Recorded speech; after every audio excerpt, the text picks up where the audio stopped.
Visit us at Eduvvo. Thank you for calling Eduvvo.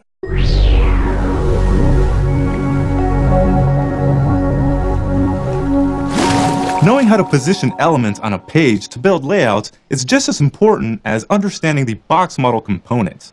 In this video, we'll learn all about positioning elements with the float and clear properties. The W3C defines a float as a box that is shifted to the left or right on the current line.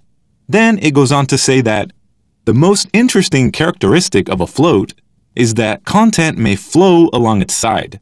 Content flows down the right side of a left floated box and down the left side of a right floated box.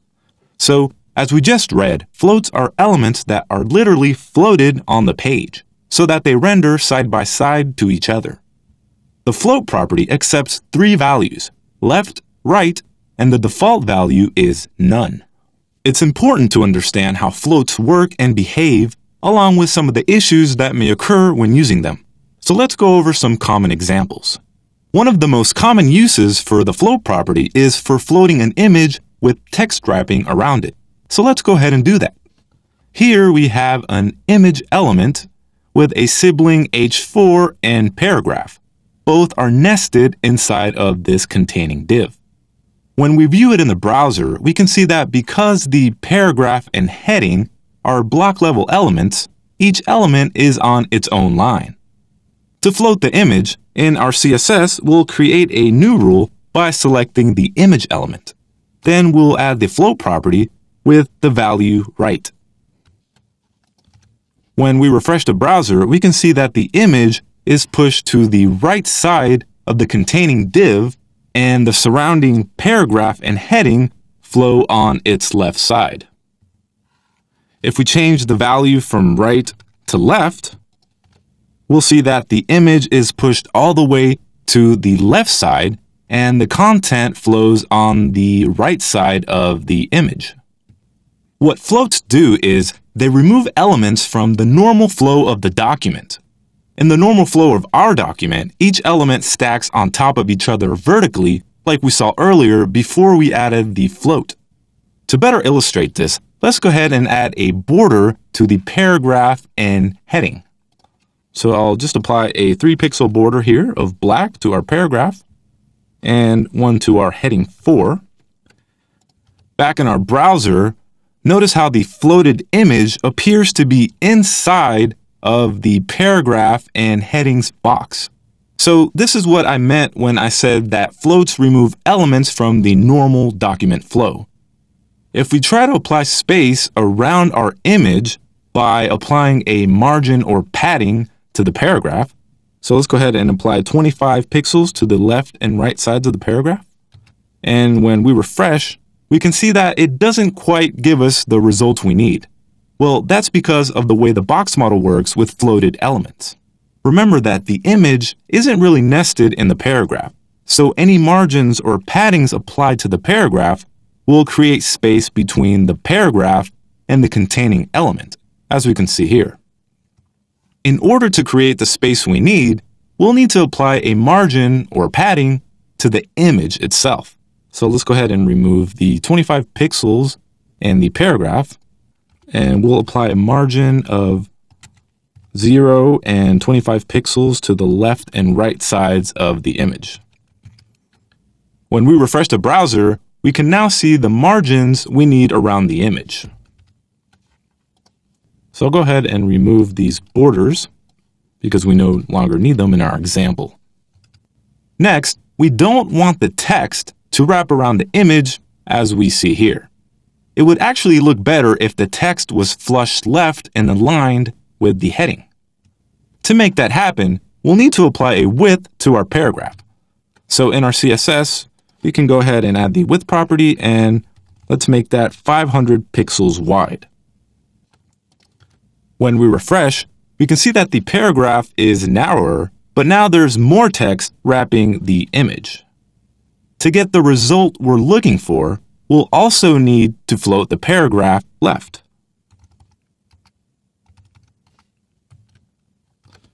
So now in the browser, we can see that that worked. The text is nicely aligned and flush with the heading. But now we're seeing a common issue that occurs when using floats.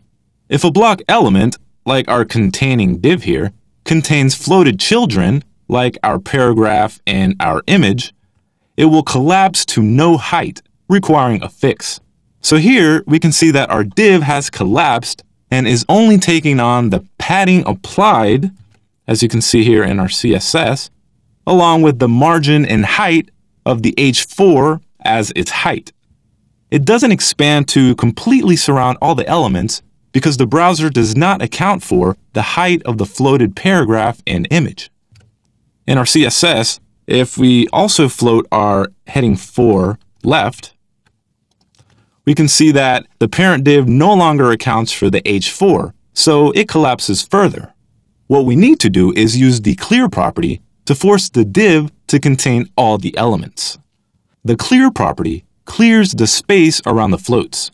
Clears and floats sort of complement each other, actually, and there are several float clearing methods we can use.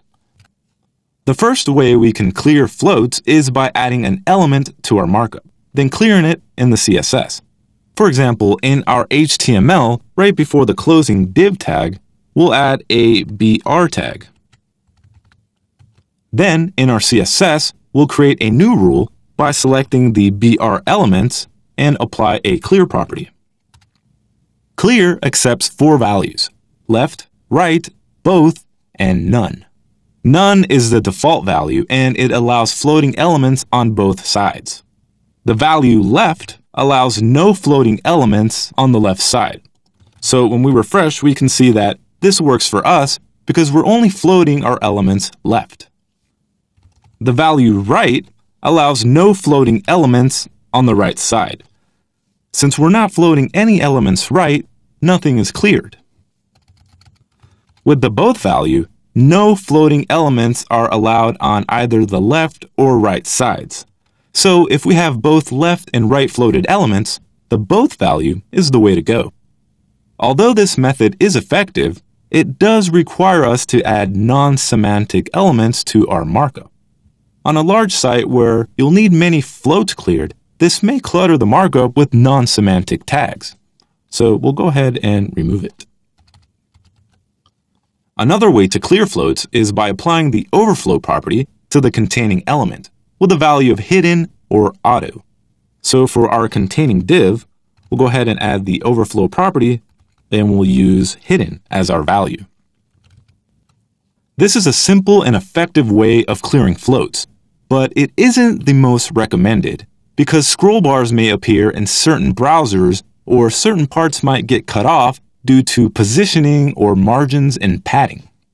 The best and most recommended method to clear floats is by using what is called a clear fix or micro-clear fix.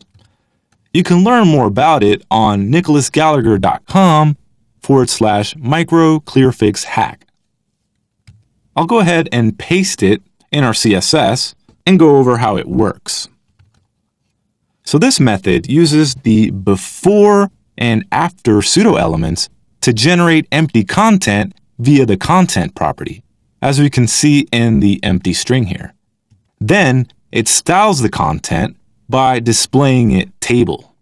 Table creates an anonymous table cell and a new block formatting context, which uses the before pseudo element to prevent top margins from collapsing. The clear property is then used below on the after pseudo element to clear it on both sides. I've used group as the class name in our selector. Other common class names for this are clearfix or CF, but group seems to be the most semantic class name because we're using it to contain or group the elements within the parent.